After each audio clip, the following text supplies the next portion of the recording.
sistema pues respiratorio. Básicamente, pues vamos a analizar un poquitico más en detalle, en principio, lo Doctor, que tiene que ver con la... Señor, qué pena. Antes de iniciar, quería pedir permiso suyo y de mis compañeros para grabar el encuentro. pues yo no le veo ningún problema. Lo único que sí sabe que es, debo decir honestamente, Sí, doctor. es habría que buscarle en las diapositivas porque yo las bajé, las recorté, pero no les puse de dónde las iba a sacar. Entonces, a veces hay Ah, como listo, ese doctor. tema de...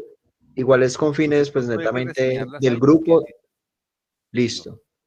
Listo. Es con fines netamente, pues académicos del grupo, no se van a compartir ni nada. Sí, porque usted sabe que hay que darle crédito a las imágenes y lo demás. Esa es como la parte pues de ahí que yo veo que sería Listo. como dificultad. De resto, no, pues lo que voy a decir, yo, como dicen por ahí, eso están los libros, hermanos, yo no digo nada nuevo. Pues de pronto como orientar Listo. algunas cosas en eso, que es como la intención. Bueno, Listo. entonces, arranquemos.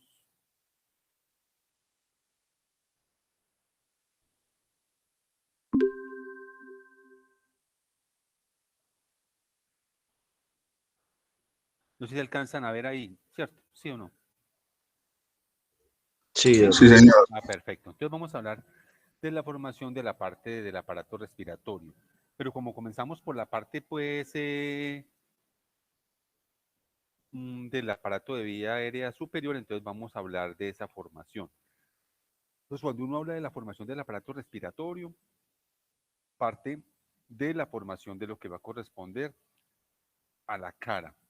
Y después de hablar de la cara, pues obviamente se hace necesario tener que hablar de las estructuras derivadas de allí. Entonces, a eso es lo que vamos a hacer. Entonces, normalmente el desarrollo de la cara, ustedes lo recuerdan, tiene cuatro características importantes. Una primera característica del desarrollo de la cara es que allí intervienen dos de las capas germinativas más importantes. Interviene lo que va a ser el ectodermo e interviene lo que va a ser el mesodermo, muy poco el endodermo, de alguna manera muy poco.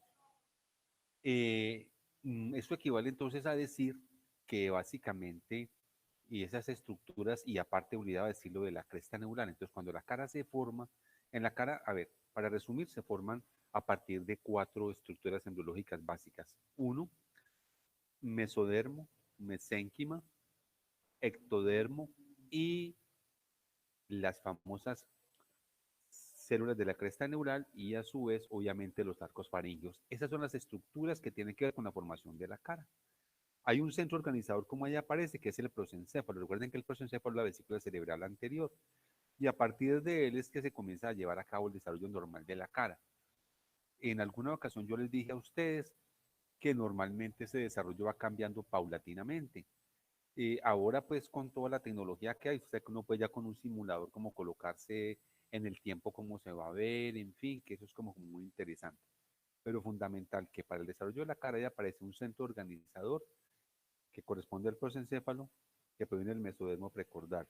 Y obviamente también hay un centro de señalización, como ahí aparece, que va a corresponder básicamente a lo que es el encéfalo en su porción media y posterior.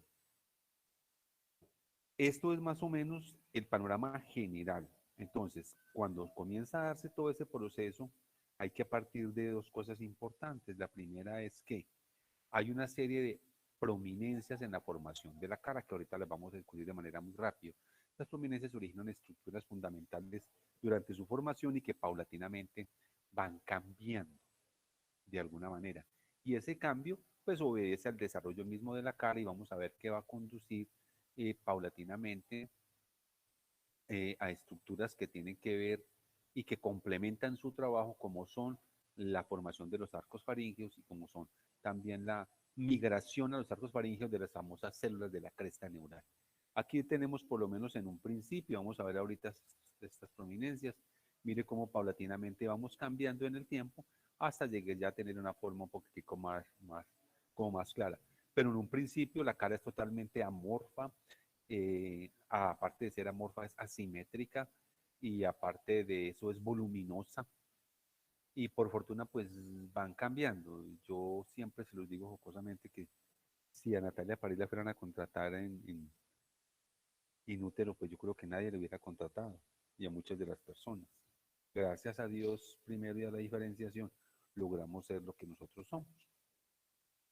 Entonces, el desarrollo de la cara ocurre más o menos entre la cuarta y la octava semana, en el segundo mes.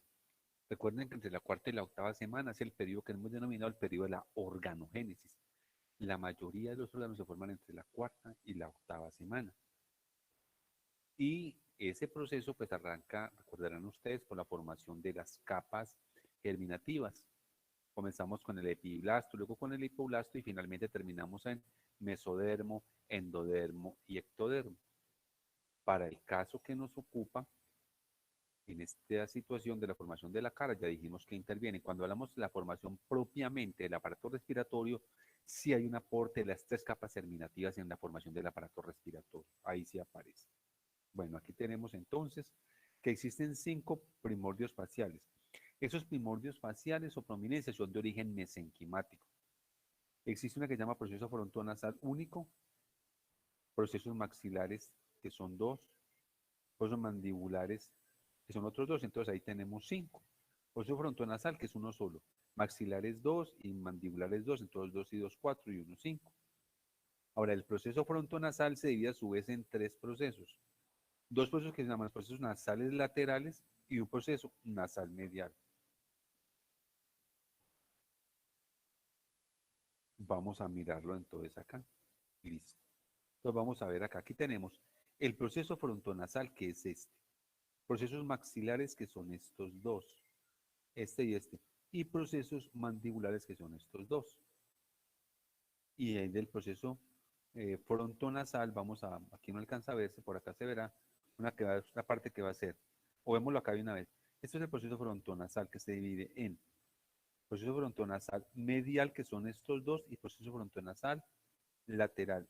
Frontonasal lateral, frontonasal lateral y frontonasal medial. Procesos maxilares y procesos mandibulares, ahí están. A partir de esos procesos se va a formar, aquí está la intervención entonces del mesénquima. Luego viene la intervención, la formación de la cara de lo que va a corresponder al ectodermo. ¿Qué es lo que aporta el ectodermo? El ectodermo aporta lo que van a ser las pláculas visuales y las pláculas auditivas. Ustedes se podrán dar cuenta entonces, esta estructura tan amorfa, la importancia que tiene. La importancia que tiene es que definitivamente debe existir en la misma línea del desarrollo embriológico un proceso de acercamiento, un proceso de fusión para formar las diferentes estructuras. Ustedes ven en un principio, están aisladas. Este proceso frontonasal medial con ese están separados y esos procesos tendrán que unirse. Y obviamente en la medida en que se van uniendo, pues va cambiando esa forma de la cara. Aquí se ve muy bien eso. Frontonasal, por aquí está nasal medial, por acá está nasal lateral. Aquí están los procesos maxilares y aquí están los procesos mandibulares. Esto todo está alrededor de una estructura inicial que se denomina el estomodeo. Y este estomodeo como estructura es la boca primitiva alrededor del cual se enlazan las estructuras que están en la parte superior y las que están en la parte inferior. Aquí está muy claro esto, en toda esta parte. Aquí en esta gráfica, pues aquí sí que se ve todavía mucho mejor. Listo, entonces proceso frontonasal, nasal medial, nasal medial, nasal lateral y nasal lateral. Y aquí en medio, entre nasal medial y nasal lateral, se insinúa lo que va a ser las fosas nasales, que ahorita vamos a ver cómo se lleva a cabo este proceso de formación de las fosas nasales. Aquí logra verse muy bien. Ustedes ven en un principio que hay una separación importante. Mire dónde están las pláculas nasales, mire dónde están los separadas que están. Entonces luego va a ocurrir una especie como de acercamiento de esas pláculas nasales para comenzar a formar la nariz. Pero esto desde el punto de vista estructural. Nos falta obviamente conectar la formación de la nariz desde el punto de vista nervioso, es decir, con el nervio olfatorio. También aquí interviene lo que van a ser la formación de los arcos, primer arco, segundo arco y tercer arco. Aquí está nuestro proceso maxilar. Vamos a ver ahorita con los arcos, obviamente va a estar el segundo arco, acá estar el tercero y el cuarto y sexto arco que se fusionan. Aquí podemos tener entonces en resumen, mire cómo es inicialmente nuestra cara, cómo va paulatinamente cambiando. Yo no sé si cuando ese señor que hizo el personaje de los Simpsons se vio esto, pues que a mí me da la impresión que se fundamentó en los Simpsons de alguna manera para formar pues este muchachito que pone tanto problema. Entonces, tenemos esto finalmente. Aquí está. Esto es de 7 semanas y 8 semanas. Les repito, ustedes pueden ver entonces cómo inicialmente los ojos como los extraterrestres están bien en un extremo. Y mire por acá, fosa nasal acá y fosa nasal acá. Les repito para terminar el proceso, fronto nasal. Este proceso nasal se divide nasal medial acá, nasal lateral acá y nasal lateral acá. Y aquí dentro va a estar lo que va a corresponder, obviamente, a las fosas nasales. Acá están. Pero de aquí para arriba no tenemos todavía ninguna conexión y tenemos que mirar esto que está acá. ¿Cómo es que realmente se va a conectar con eso que tiene allá? Aquí la misma historia, como más clara. Mire cómo nos vamos ya como perfeccionando un poquitico más, ve. Ve. Entonces no vamos a repetir todo eso. Yo creo que espero todo esto sea lo suficientemente claro. Ustedes pueden observar con una gran prominencia, la cabeza es bastante prominente inicialmente en su desarrollo. Y vamos a ver que al momento del nacimiento, ustedes recordarán, uno puede establecer el perímetro cefálico, cuánto es. El perímetro cefálico es una de las formas de evaluar el crecimiento. Cuando se hace crecimiento y desarrollo, al momento de nacer se evalúa el perímetro cefálico, que paulatinamente ese perímetro cefálico pues va cambiando, que puede mantenerse un perímetro cefálico bastante grande, por ejemplo en el caso de los pacientes con hidrocefalia, por ejemplo, donde la cabeza es bastante grande. Bueno, entonces hasta ahí la parte de la formación de la cara. Entonces resumo, la formación de la cara se forma a partir de 5 prominencias. Una prominencia frontonasal, que ya lo dijimos que se divide en nasal medial y nasal lateral, y una prominencia maxilar y una prominencia mandibular. Una, dos, y aquí otros dos son 4. Y aquí esta que es única son 5. Ustedes pueden ver, para que lo tengan en cuenta, hay una situación muy interesante.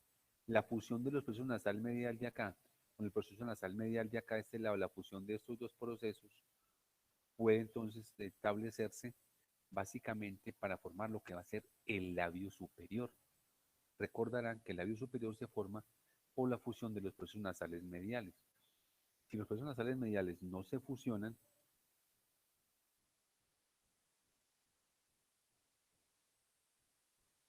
suele ocurrir que se va a dar lugar a una malformación que, ¿cómo se llama?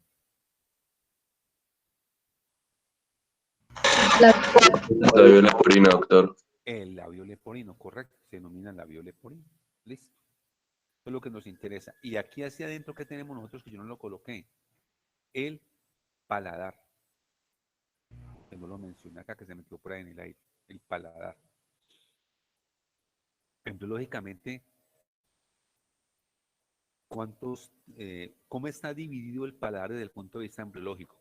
Que él me lo recuerda. En paladar primario y paladar secundario, doctor. Correcto, paladar primario y paladar secundario. ¿Cómo se forma el paladar primario?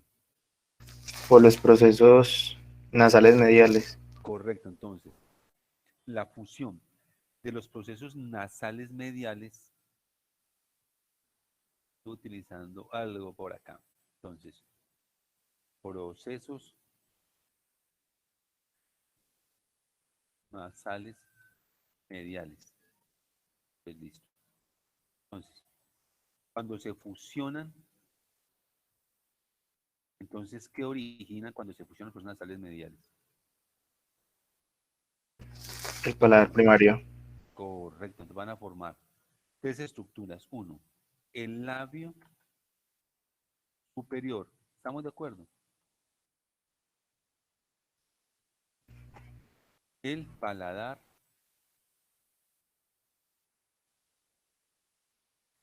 primario. Y lo otro que se forma, ¿qué es? La fosa incisiva. Listo. Esto es de los procesos nasales mediales. Esto es de acá, los nasales mediales. Entonces, cuando estos procesos se fusionan,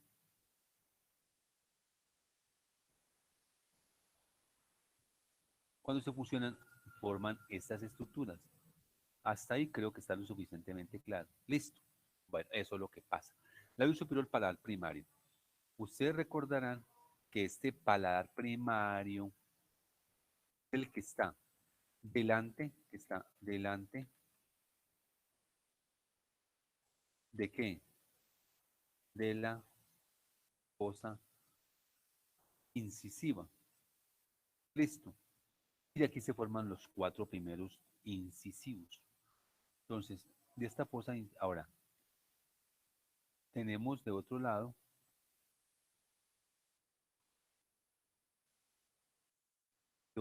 tenemos la formación desde el punto de vista embriológico de qué otra estructura. Paladar secundario, doctor. El paladar secundario. Ese paladar secundario, bueno, ese paladar secundario se forma a partir de qué? Los procesos maxilares, doctor, no recuerdo bien, Sí, la verdad. Paladar secundario entonces se forma de qué? De las prominencias. ¿Prominencias qué? Laterales de quién? Del hueso palatino. Ahí se forma que es del hueso palatino. Y de aquí se forma entonces, de aquí se va a formar entonces el paladar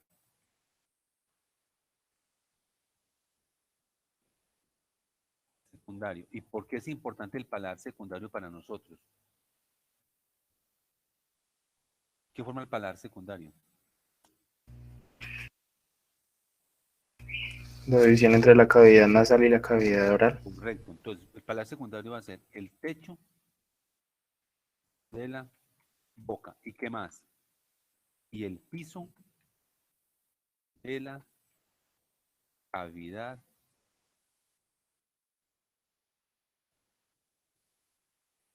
cavidad nasal. Eso es importante. Eso es estructuralmente. Estamos como construyendo estructuralmente la parte de la formación de la nariz. Entonces, por fuera, bueno, y seguimos con esa parte de la nariz. Los músculos que hacen parte de la nariz, ¿de dónde provienen a propósito? Del segundo arco faríngeo, doctor. Eso, segundo arco. Bueno, ya con esto me consuelo, que ya puedo escribir alguna cosa. El segundo arco faríngeo. Y esos son inervados por quién a propósito. Por el nervio facial. Acuérdese que la cara tiene una inervación de 2 tipos. Entonces, inervación, ahí me voy metiendo por un poco de cosas. Inervación. Sensitiva. ¿Quién da la inervación sensitiva de la cara? El trigémino. El trigémino, correcto. Y la inervación Motora, el facial. motora la da el facial. Perfecto. Listo, ya. Aclarado eso. Ahorita alguien me busca por ahí una grafiquita y me la muestra ahora de la formación del paladar. Listo. Hasta ahí estamos nosotros sin mayor problema. Listo, devolvemos por acá. Doctor, una pregunta. Dígame. Entonces, si un niño presenta labio leporino, también presentaría paladar hendido, o sea, sería una probabilidad alta. Es posible, no siempre es así, pero recuerde que hablamos de defectos del paladar primario y defectos del paladar secundario. Los defectos del paladar primario, el más importante, llame al labio leporino, ¿sí? Y fisura del paladar primario. Y los defectos secundarios va a ser, no siempre, pero por lo general aparecen defectos en el paladar secundario, que es la hendidura del paladar. Entonces podemos tener labio leporino más fisura del paladar. Ahora en una gráfica mostramos por allí donde está eso, en esas 2 condiciones, no necesariamente, pero puede ser. Ustedes ven que a esos pacientes definitivamente les cambia la voz. ¿Y les cambia la voz por qué? Por el aire que hay allí, por el flujo que tiene el aire cuando tenemos una vía completamente abierta. Por eso esa voz se convierte en una voz muy nasal por la misma circulación del aire, que hace que cambie la voz en ello. Entonces, conclusión. Si el problema es de paladar secundario, tengo hendidura del paladar. Si el problema es de paladar primario, tengo fisura del paladar primario y tengo labio leporino. O puedo tener solo labio leporino, no más. Bueno, Listo. hablamos de otras, listo, hablamos de otras estructuras que son los arcos faríngeos. Con los arcos faríngeos tenemos que decir básicamente 4 cosas. ¿Cuáles son las 4 cosas que hay que decir de los arcos faríngeos?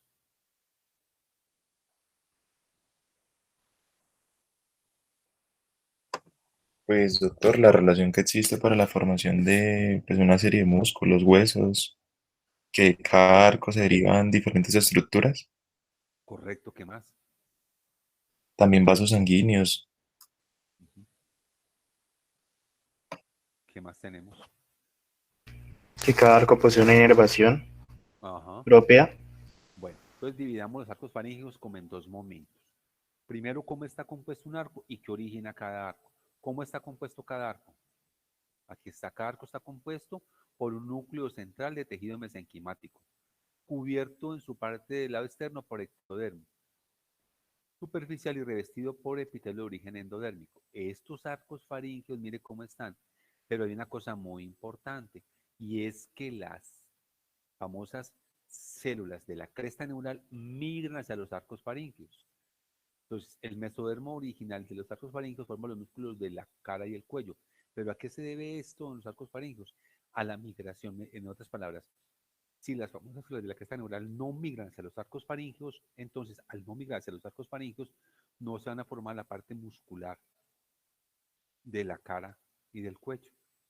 Entonces, ahí estamos. Aquí entonces les vamos a mostrar, que les voy a mostrar. Aquí está. Arcos faríngeos se forman la cara, el cuello, parte de la laringe, la boca y la faringe. Y ya dijimos que estos arcos faríngeos, ya hemos dicho nosotros entonces que cómo están formados estructuralmente. Entonces, vuelvo acá y les digo. Un arco faríngeo está formado por un núcleo central que es mesenquimático. Entonces ya aparece el mesénquima. Cubiertos por ectodermo, segunda capa germinativa, y revestidos por endodermo, tercera capa germinativa. Y como si eso fuera poco, los arcos faríngeos reciben migración de las famosas células de la cresta neural. El esqueleto maxilofacial de la cara, se los he dicho, corresponde a la presencia de células de la cresta neural que han migrado hacia los arcos faríngeos. Bueno, entonces aquí están. Ya vamos a hablar un poquitico de ello. Entonces hablemos del primer arco faríngeo. ¿Qué origina entonces? Ahora sí, ¿qué origina cada arco faríngeo? Cada arco faríngeo tiene un componente óseo, componente ligamentoso, tiene un componente muscular y tiene un componente nervioso y un componente vascular.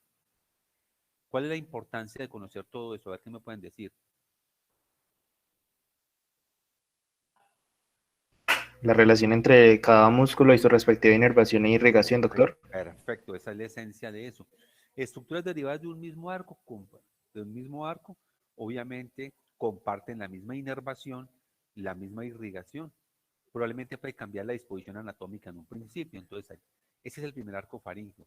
Que orija la premaxila, el maxilar, el cigomático y parte del hueso temporal. Esas son las estructuras óseas derivadas del primer arco. ¿Cuáles son los músculos del primer arco? A ver si me lo recuerda. Doctor, creo que son los músculos de la masticación, Correcto. ¿Se acuerdan los músculos de la masticación? el macetero, El el, macetero, el buccinado. temporal, pterigoideo medial, pterigoideo lateral. Y Sí, sí. contribuye también a formar parte de músculos del piso de la boca. ¿Cuáles músculos hacen parte del piso de la boca? Tenemos al miloioideo, Miloideo, ¿qué más? Y el vientre anterior el vientre gástrico. anterior del gástrico, sí, señor. Esos son. ¿Y qué más otros están por allí? El músculo del estribo, el músculo del martillo. Esas son las estructuras del primer arco. 1. ¿Cuál es el par craneal del primer arco? El trigémino, Correcto, el trigémino. ¿Y cuál sería la arteria encargada del primer arco? la arteria maxilar, Correcto, la arteria maxilar y rama de quién? de la carótida externa, O de la interna. de la externa. De la externa. Es perfectamente claro, la carótida interna no da ramas en el cuello, eso es de la carótida externa. Listo, eso es. Entonces, si me pregunta, los músculos, si me preguntan por los músculos de la masticación, ¿quién los inerva? Pues el trigémino, ya.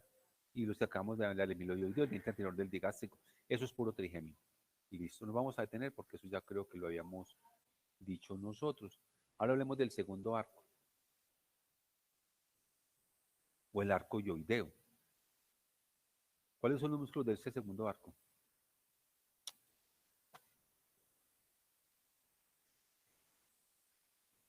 Los Doctor, músculos de la expresión facial. Ajá. Recuérdeme 5.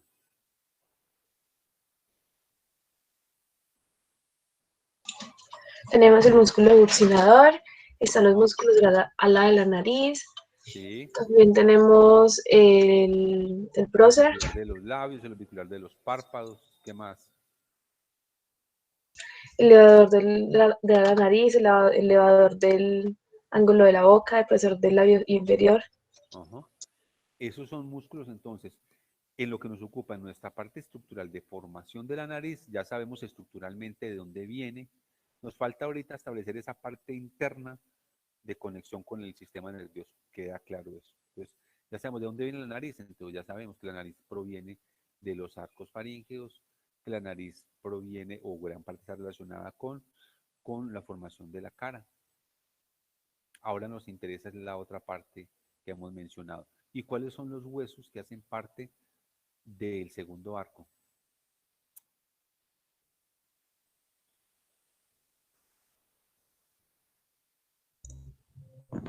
Aquí está el helioides. El cuerpo del helioides, y como aquí aparece el cuerno menor del helioides, proviene del segundo arco, entre otros. Vámonos para el tercer arco. Da origen a la porción inferior del cuerpo y el asta mayor del helioides. Tercer arco y el asta mayor del helioides. Del tercer arco. ¿Cuáles son los músculos del tercer arco? Ah,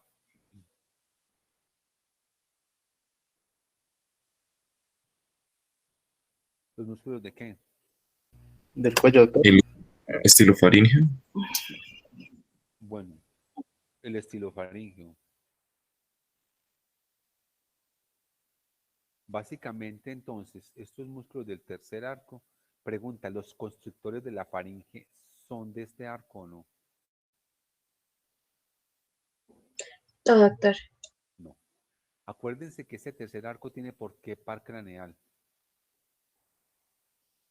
El glosofaríngeo. Glosofaringeo. Yo hasta donde me acuerdo decía así. Los músculos de la faringe están todos inervados por el vago, menos el estilofaringeo, que es inervado por el glosofaringeo. Y eso que obedece a la formación embriológica que tiene. Por esa razón no lo son así. Los constrictores no están de acá, los constrictores son por el cuarto y el sexto arco.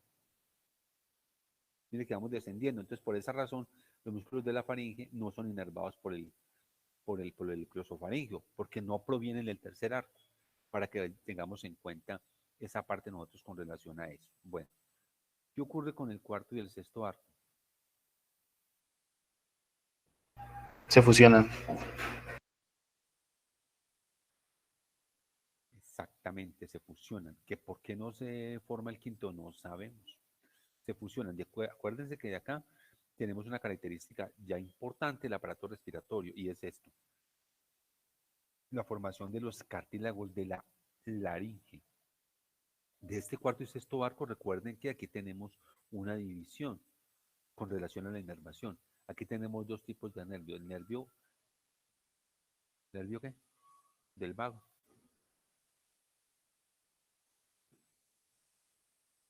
¿Y el hipogloso? Si no estoy mal. No, el hipogloso no. ¿Cuál tenemos ahí? A ver, acuérdense ustedes, ¿cómo se divide el vago? En la rama faríngea superior, Ajá, laríngea superior, sí. Y la sí. recurrente también. El laringeo superior y el laringeo recurrente.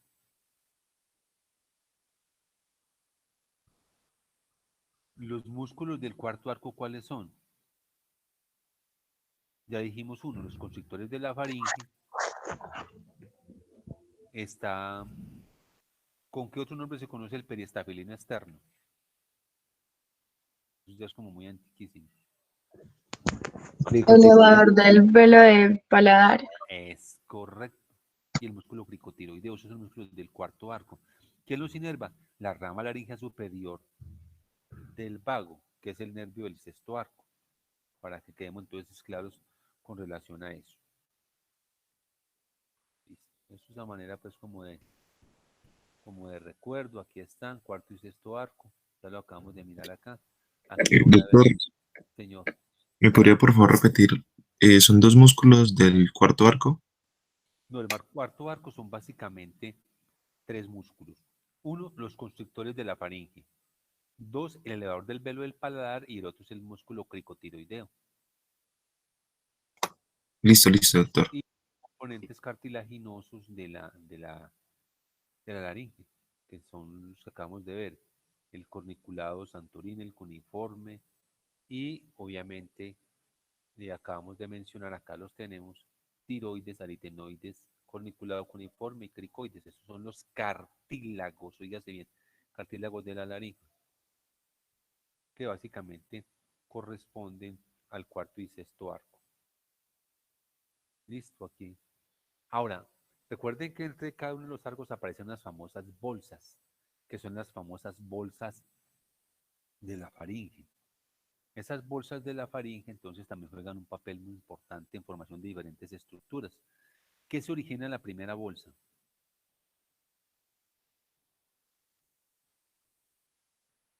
Acuérdense que la primera bolsa faríngea forma un divertículo que corresponde al receso tubotimpánico.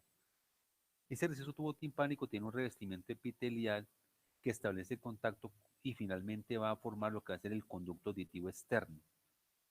Conducto auditivo, que es lo que tenemos acá, el conducto auditivo externo. Y también es importante anotar que hay una estructura muy importante allí que juega un papel decisivo en separar lo que va a ser el oído externo del oído medio. La Ese cavidad revestimiento timpánica. de la cavidad timpánica se convierte finalmente ¿en qué? Este revestimiento ¿en qué se convierte?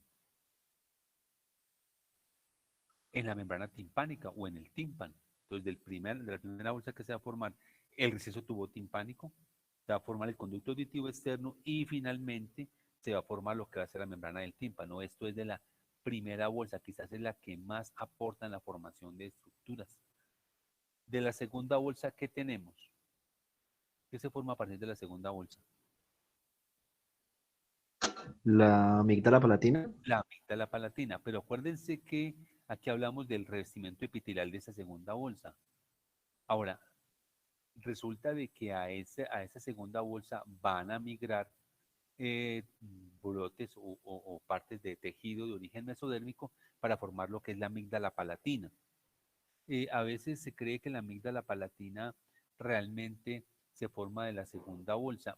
Para algunos no se forma tanto de la segunda bolsa. Lo que pasa es que a la fosita tonsilar de la segunda bolsa migran esos brotes de tejido mesodérmico para formar la amígdala palatina. En otras palabras, la amígdala palatina para algunos directamente no proviene de la segunda bolsa.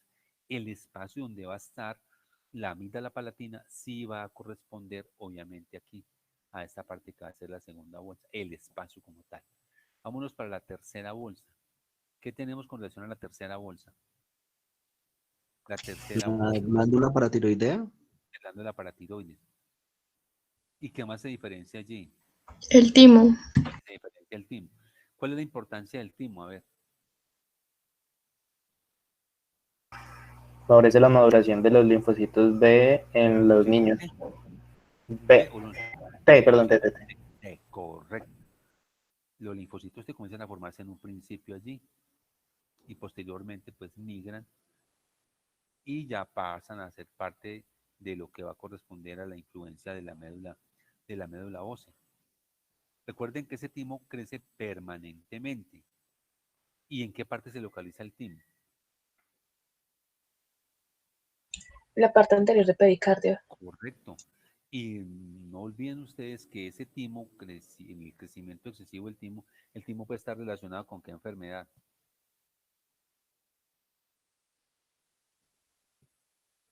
con el síndrome del Guillain-Barré, que luego lo miramos. Hay procesos tumorales en el timo, por lo menos el timoma está en todo el mediastino anterior y proviene obviamente de un crecimiento. Entonces, tercera bolsa faríngea, tejido paratiroides y se va a formar el timo. Casi que ahí aparecen, dicen que en la porción dorsal se forma la paratiroides y en la porción ventral se va a formar el timo.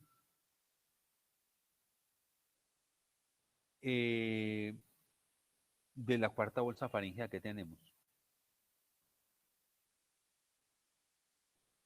De la cuarta bolsa faríngea lo que vamos a tener nosotros es la formación de la glándula de la paratiroides superior.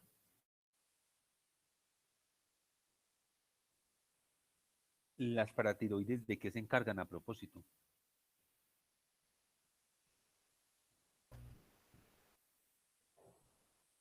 Metabolismo del calcio, doctor.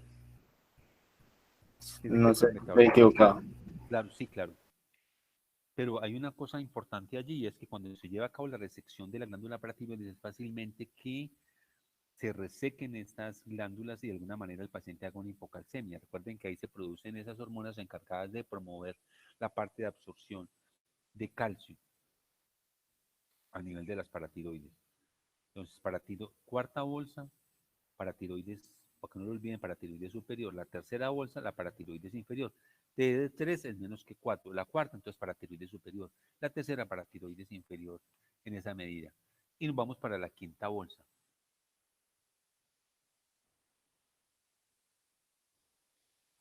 Algunos consideran que la quinta bolsa parece que es considerada dentro de la cuarta, como si se derivara de la cuarta. ¿Y qué se deriva de la quinta bolsa? Se deriva el cuerpo último bronquial, que también se incluye luego en la parte de la tiroides. ¿Qué produce el cuerpo último bronquial?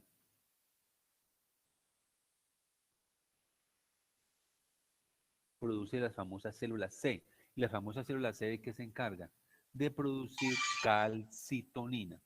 La calcitonina es una hormona que interviene en la regulación en la concentración del calcio que está presente en la sangre.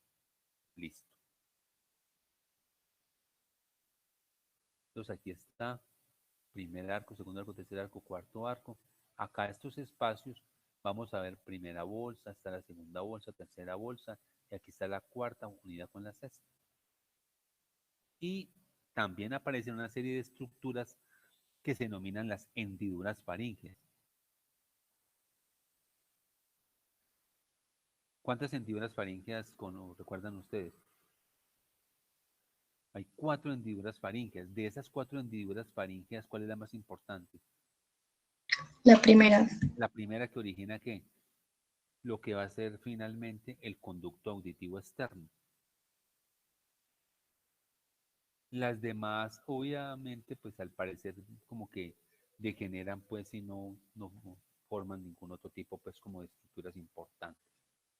Bueno, ahora sí hablemos del desarrollo de lo que tiene que ver con las cavidades nasales. ¿Qué podríamos decir de la formación de las cavidades nasales nosotros? ¿Quién me dice, como si revisaron eso, 4 características que tengan que ver con la formación de las cavidades nasales? 4 cosas importantes.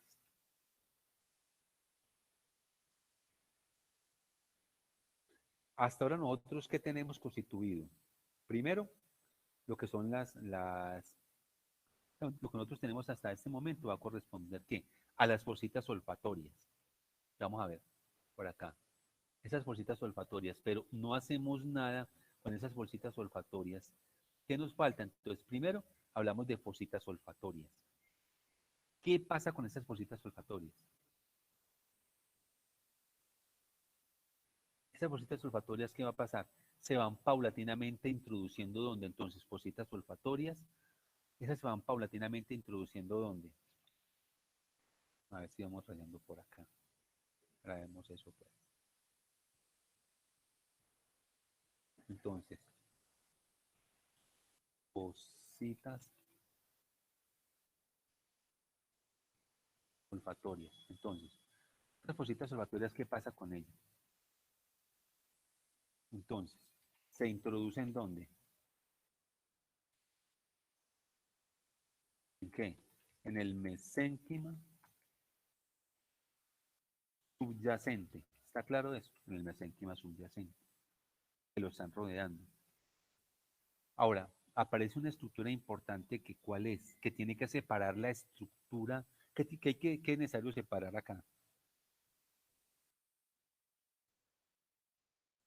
¿Cómo se llama la estructura que seguidamente tiene que aparecer acá?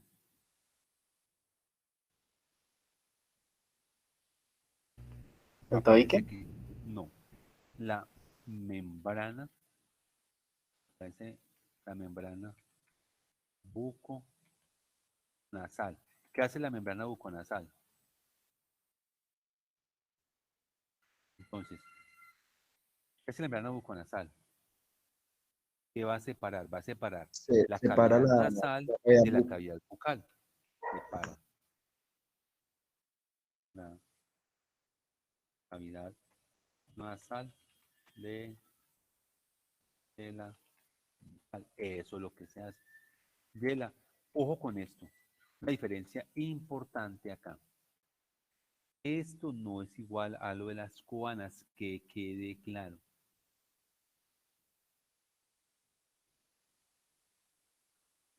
Entonces, ¿qué ocurre? Listo. ¿Qué pasa luego? A ver, como para que vayamos en esa misma línea. Entonces aparece ahorita lo buconasal que separa la cavidad nasal de la bucal. Listo. De la bucal. ¿Qué va a pasar entonces después? ¿Qué ocurre con esta membrana buconasal?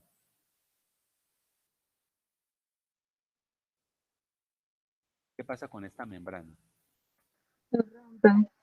¿Cómo? ¿La membrana qué? Se rompe. Oiga, una cosa es la membrana buconasal, otra cosa es la membrana bucofaringea. La membrana buconasal está en la parte externa, la membrana bucofaringea está en la parte interna. Y después de que se rompe, ¿qué va a pasar?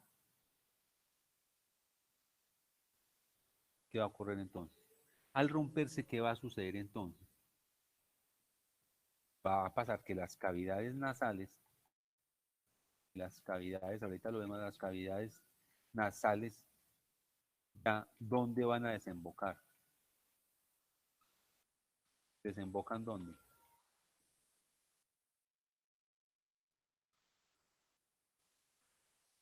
En unos orificios que, ¿cómo se llaman? Van a corresponder, ¿qué? A las coanas. ¿Listo? Coanas primitivas. Las coanas primitivas, coanas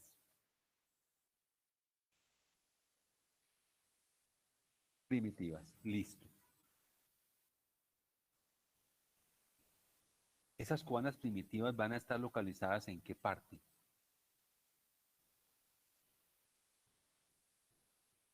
¿Por dónde será que están? Las coanas dice que están detrás de ¿qué?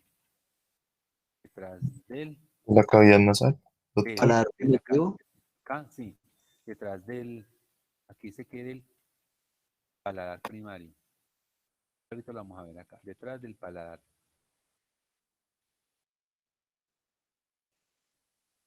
primario, detrás del paladar primario. Y de aquí en adelante, entonces, ¿qué va a suceder?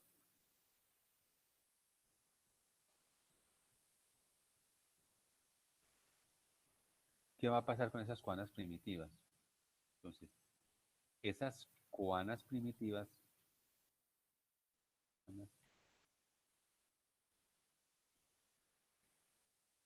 se transforman.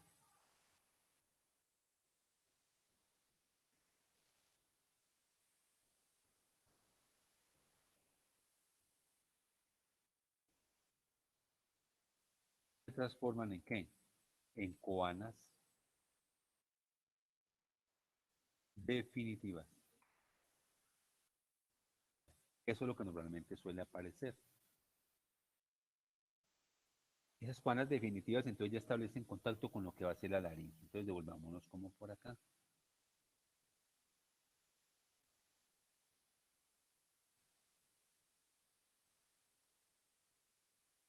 Aquí ya tenemos entonces, a medida que se desarrolla la cuerda nasal, experimentan una depresión formando las fosas nasales. Se va haciendo una depresión acá. Acuérdense que hay una interacción con el mesénquima subyacente, lo que hablamos ahorita de interacción epitelio-mesenquimática. la proliferación del mesénquima adyacente forma las prominencias nasales mediales, esto es laterales con una profundidad. Bueno, en fin. Ya dijimos que el prosencéfalo es el que se encarga como de direccionar todo este proceso. Aquí vamos viendo, entonces, de pronto en esta lo veamos como mejor. Aquí la tenemos las famosas coanas primitivas, que es esta parte de acá. Por aquí estará la membrana que hemos denominado, ¿la membrana qué? Buconasal. Eso, buconasal, que luego se va a romper. Cuando se rompe, al romperse esta membrana, se establece todo este contacto directo acá. Entonces, cuando se rompe esa membrana, que desaparece esto, se establece contacto ¿con quién? Con lo que van a ser las coanas primitivas. Y si usted sigue esas coanas primitivas, finalmente va a establecer contacto aquí hacia abajo ¿con qué? Con lo que va a ser la faringe. Mire que estamos hablando de la formación de las fosas nasales. Estamos hablando de la parte estructural. Todavía no hemos tenido ni hemos aclarado la formación de la parte que tenga que ver con el proceso normalmente de la formación como tal del olfato. Listo, hasta ya está claro eso. Bueno, entonces ahí tenemos esa primera parte. Ahora, ¿qué va a ocurrir entonces? Dice, algunas células epiteliales se diferencian hacia células receptoras olfativas, neuronas. Los axones de estas células neuronales constituyen los nervios olfatorios. Mire que, ¿qué vamos a tener acá? Vea, repito. Acá establecemos, esto es toda la vía expedita para la entrada del aire. Pero acuérdese que la nariz cumple dos funciones. Uno, facilitar obviamente la entrada del aire. Y dos, establecer un contacto desde el punto de vista del olfato. Entonces, por acá tenemos fibras del olfatorio que van a ir migrando, llamémoslo así, ¿hacia dónde? Hacia acá, hasta esta parte, lo que van a hacer las fosas nasales, hacia acá. Este nervio olfatorio vamos a ver que se va a ir dando en el tiempo en la medida en que estas prolongaciones, algunos axones procedentes de acá van a dar acá. ¿Qué diferencia tenemos? Que estas células que están acá, que ya dijimos acá, estas células epiteliales que están acá, unas se van a diferenciar. ¿En qué? En células receptoras o olfatorias que están acá, esta parte. Entonces podemos, las células de la parte superior, acá de este mesénquima, se van a diferenciar en neuronas olfativas. Y estas otras partes, otra parte continúa como células, obviamente, para facilitar el transporte del aire. No sé si eso está claro, pero acá está listo nuestro bulbo olfatorio. Vuelvo a lo mismo, entonces. Yo primero construyo toda esta vía para el transporte del aire, acá, listo. Y luego voy a poner, hay unas células que están acá, de la cavidad nasal, que se van a diferenciar en neuronas y van a establecer contacto aquí arriba con lo que va a ser el nervio olfatorio. Bueno, listo. Bueno. Listo.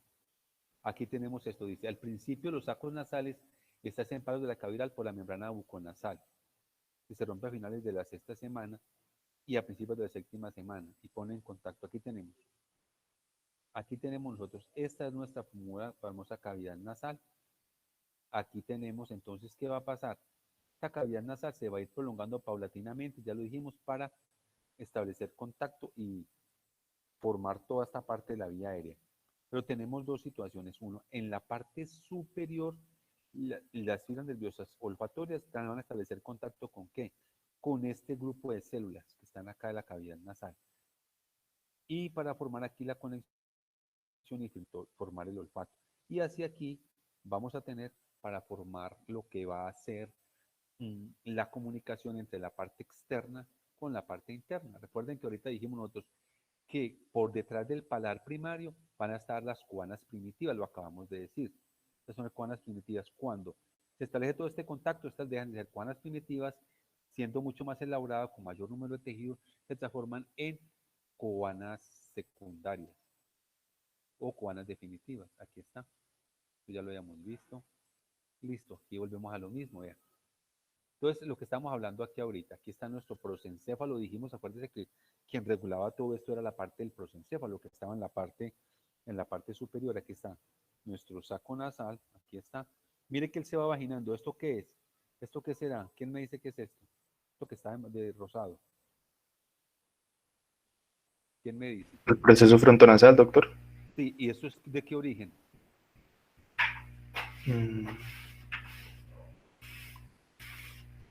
mesenquimático. Lo que vamos a ver entonces, que este es mesenquimático, entonces todo este mesenquima, cuando establezca contacto con las coanas, va a establecer una vía expedita para que el aire entre y siga hacia acá.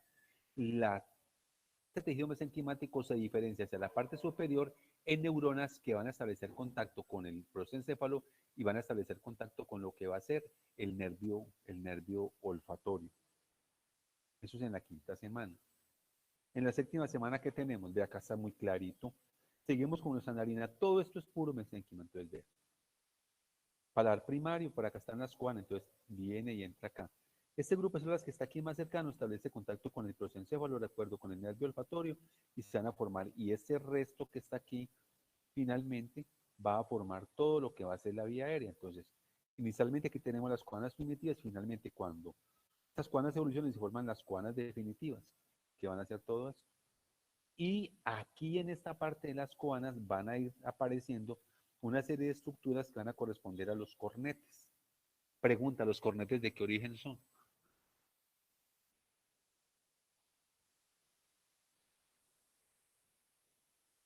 ¿Los cornetes de qué origen son?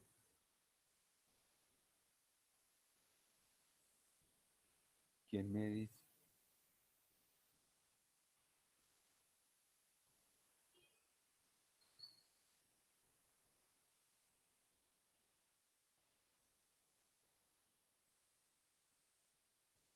Ahí lo pueden ver ustedes, de qué origen son los cornetes.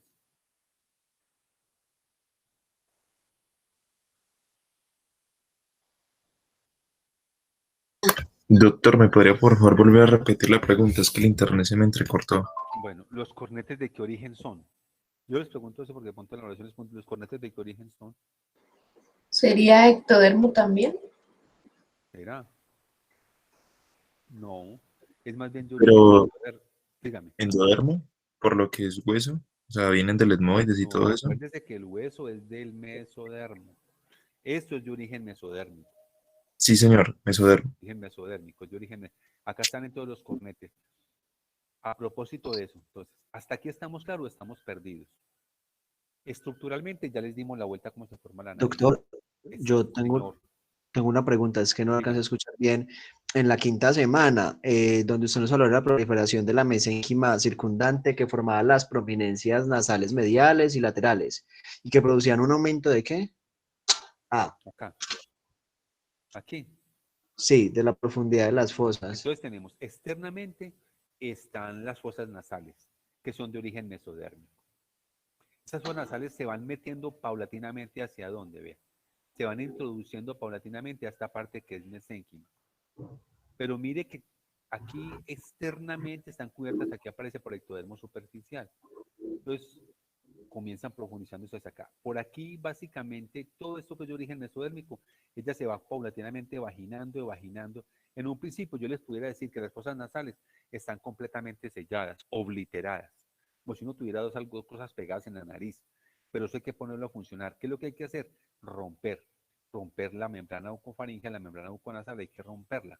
Una vez se rompe, ya el aire puede pasar por acá, tiene origen con este mesodérmico y va a establecer contacto con lo que va a hacer. Por acá van a estar, ¿qué? Las coanas, las coanas primarias, llamémoslo así, o las coanas primitivas. Después, cuando se rompen estas coanas por acá, al romperse se establece, y esas coanas posteriormente modernas se establecen las coanas definitivas. Entonces el aire entra acá, por un lado. Hacia arriba, llamémoslo así, hacia la parte craneal, este tejido se va a diferenciar, ese tejido va a comenzar a diferenciarse y va a establecer contacto con el prosencéfalo. ¿Y a través del contacto, a través de qué? De neuronas que vienen del nervio olfatorio que comienzan a invadir esta parte. Aquí está. El epitelio ectodérmico del techo de la cavidad nasal se especializa en formar el nervio olfatorio. Aquí está, esto es. Acuérdense que el nervio olfatorio, eso es puro ectodermo. Del techo de la cavidad nasal, acá está, aquí está arriba. Estos son neuronas, obviamente, van a establecer contacto acá. Todo esto que les dije aquí ahorita, toda esta parte va a ser lo que va a corresponder a las coanas. Esto es mesénquima coana y aquí ya va a estar la parte de la faringe. Y por aquí va a estar ya la parte de la laringe. Acuérdense que esto será para un aparato respiratorio, esto será para un aparato digestivo. Entonces, tenemos todo este contacto con esta parte. Ahora, ¿qué está ocurriendo aquí a nivel de esta parte? Se van a formar lo que van a ser los cornetes. Los cornetes es mediante un proceso normalmente como de diferenciación, llamémoslo así. Esos cornetes, ¿qué función tienen?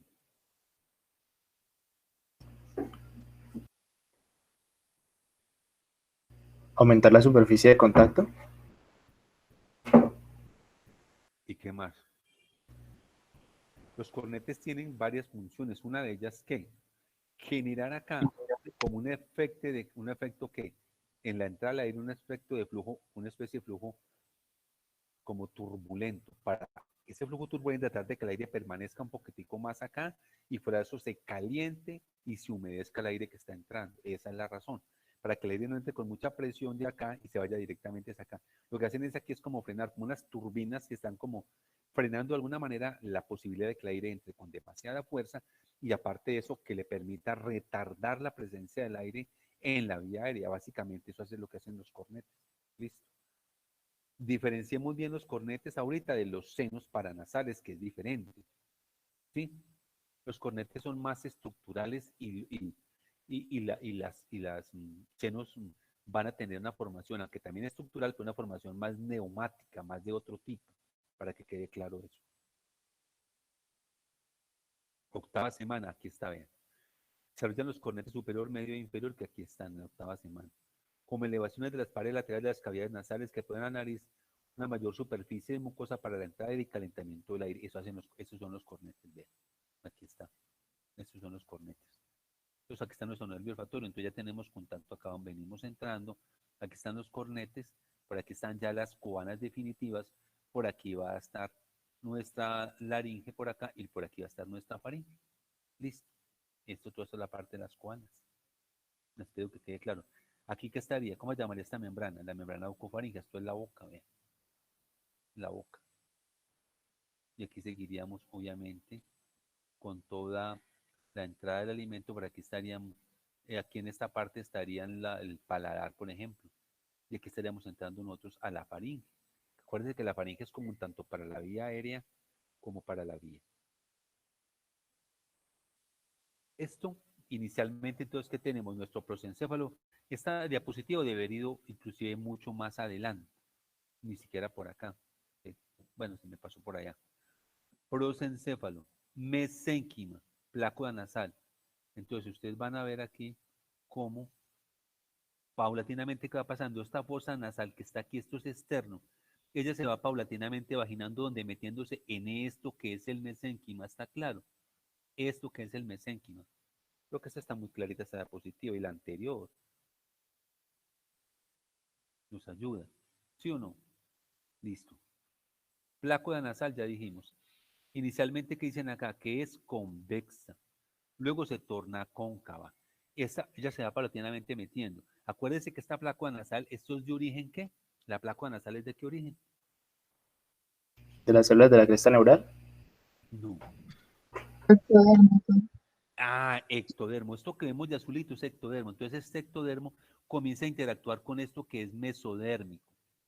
Listo, entonces comienza a interactuar. Entonces se va paulatinamente evaginando. Y aquí, mire, cada vez se vagina y crece mucho más, porque inicialmente eso está totalmente sellado, crece. Oh, eso está muy bueno. Y acá está nuestro paladar primario.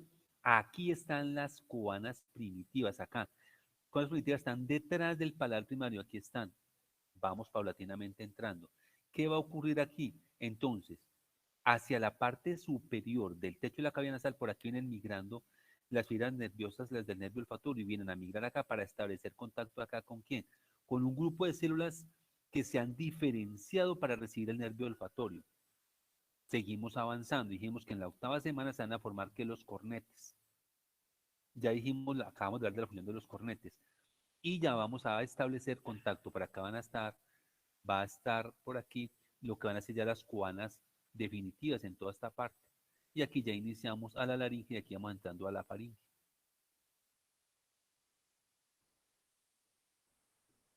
Acá está, pues vea, mucho mejor todavía. Cuestión de organizar eso. Aquí está lo que hablábamos ahorita de las prominencias. Esto me quedó como muy desorganizado en esa primera parte al final. Se me trastornaron las diapositivas, pero voy a ponerme a voltear acá. Está más o menos clara la formación de las cavidades nasales. ¿Alguien me quiere hacer como un resumen de la formación de las cavidades nasales?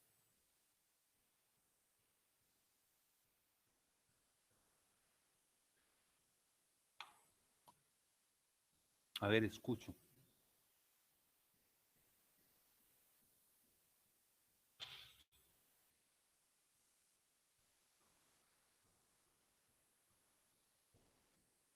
Los escucho, muchachos.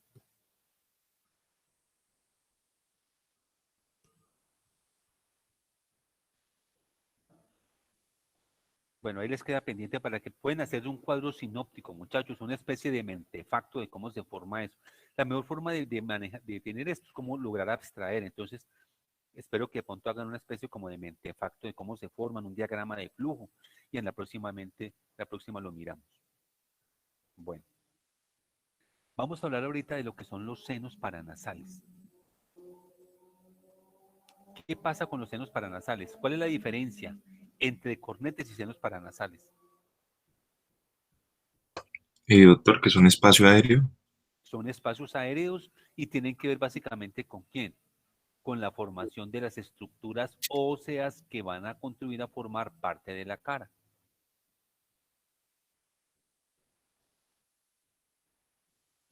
Bueno, senos paranasales, aquí se ve muy bonito. Esos son los senos ¿qué?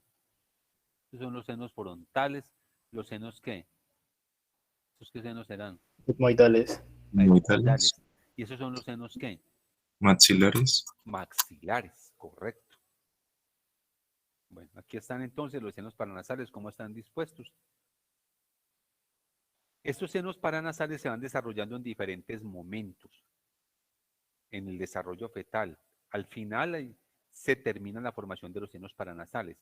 La terminación final de la formación de los senos paranasales tiene que ver con la voz, el cambio de la voz y con la formación de la cara. Cada uno de ellos juega un papel decisivo, juega un papel determinante y un papel importante, le repito, en la formación de la cara, en el tono de la voz, entre otras cosas. Bueno.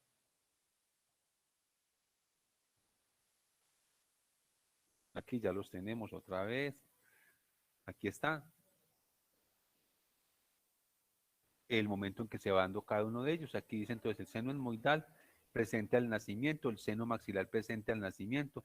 Los senos etmoidales completan su crecimiento a los 15-16 años, los maxilares finalizan su crecimiento a los 15 años, senos frontales a los 6 años.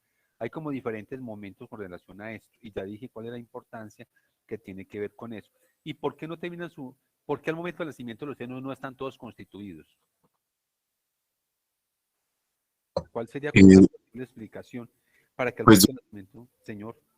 pues doctor, considero que es probablemente por el tamaño pues, del cráneo, que de manera progresiva pues, va creciendo y se va desarrollando cada vez más células. Exactamente, entonces la formación de lo que va a ser el cráneo no es inherente solamente al cráneo per se como tal, sino a las estructuras que le sirven de soporte. Obviamente la cara de un niño no es igual a la cara de nosotros, de ninguna manera. Entonces esas modificaciones también contribuyen a que eso suceda de alguna forma. Bueno, seno maxilar, aquí dice que está presente desde el cuarto mes de vida intrauterina, como un pequeño retículo que nace del etmoides anterior, continúa su desarrollo para alcanzar el nivel del piso de la órbita alrededor del séptimo. Bueno, la parte del seno maxilar, ya dijimos, es importante para aquello de la parte pues, que tiene que ver que tiene que ver con la parte de la voz y lo demás. Acá está las dimensiones que tiene, no nos interesa pues como mucho, pero sí creo que es importante que lo tengan en cuenta. Luego tenemos el seno etmoidal. A propósito de eso,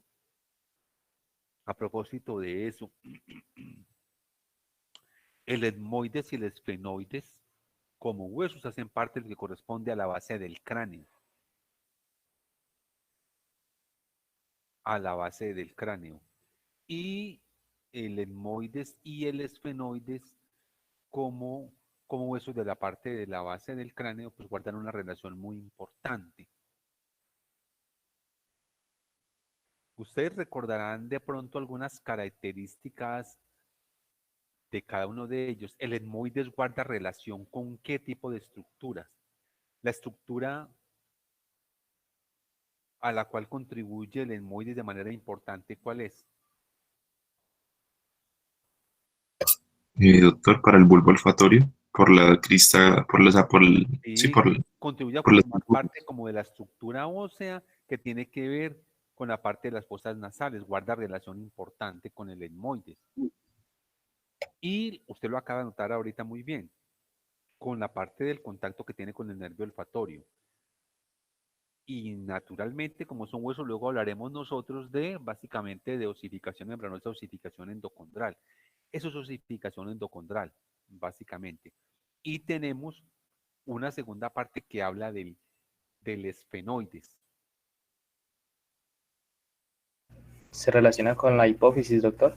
Se relaciona con la hipófisis. Recuerde que el esfenoides tiene en la parte central, donde está la silla turca, donde va a estar la hipófisis, y tiene unas alas mayores y tiene unas alas menores, el seno esmoidal. Cuando le hablan a uno del proceso de la sinusitis, ¿cuáles son los senos mayormente vinculados a la sinusitis? los maxilares, doctor. Los maxilares, y también están los esfenoides, el seno esfenoidal. A nivel postnatal, entonces, se consideran dos periodos. Primera fase, los primeros 6 meses de vida postfetal, y la segunda fase al final del segundo año, cuando comienzan a aparecer la parte de los dientes. Esto es lo que tiene que ver con el seno frontal. Acá está, en el seno frontal. Tiene su origen en el infundíbulo a partir de la celda esmoidal anterior del celda terminal, y su crecimiento está terminando, ya dice acá, comienza su crecimiento a los 18 o 20 meses después del nacimiento, y ya termina el momento del nacimiento, esa formación de esos senos. Acá está el seno esfenoidal, acá logra verse muy bien. ¿Sí?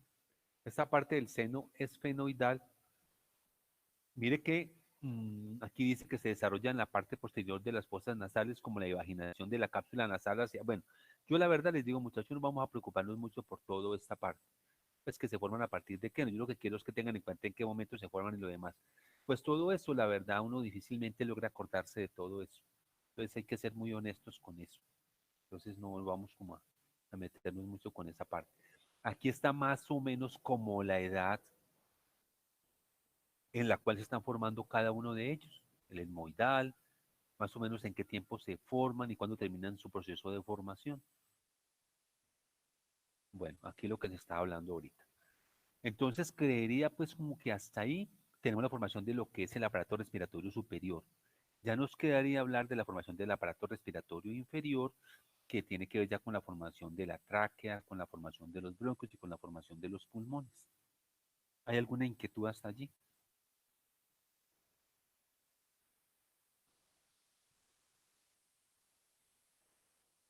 Bueno, pues si no hay ninguna inquietud, terminamos y dejamos allí. Esto lo revisamos de la embriología de Lachman y de la embriología de Moore, por favor.